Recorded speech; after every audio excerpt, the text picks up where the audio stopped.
Lidl, štai toks va bendras kanceliarijos vaizdas. Labai sunku buvo ieškoti šitam visam reikale prekių sąsvinių. Na, bet radom, ką radom, tą ir parodysim.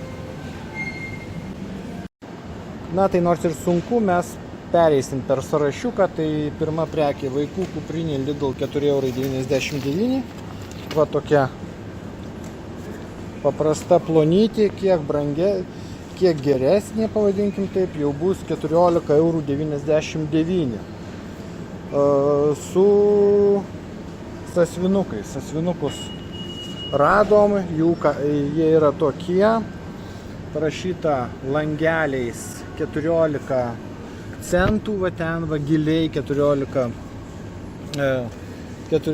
centų, šiek tiek geresni va šiti kainuoja 39 centus, bet nors parašyta langeliais, mes langeliais va turim.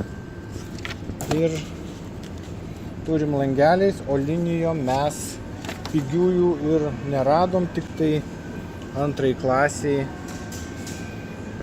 brangesni.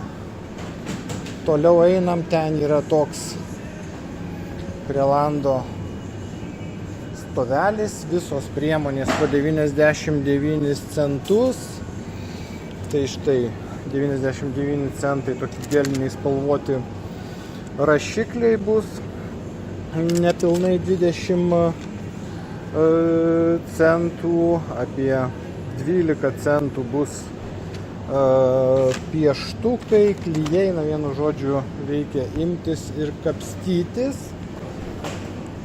Toliau iš kitų brangesnių rašymo priemonių, pas juos yra prekinio ženklo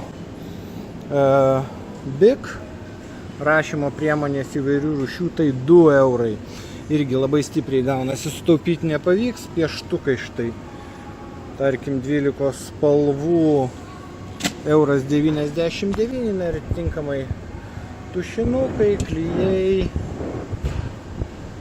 pieštukai gaunasi po 20 centų. Va toks yra pasirinkimas. Na tai, kaip sakant, pasikartosiu, kad Lidle susikomplektuoti mokyklinės prekes bus gana sudėtinga.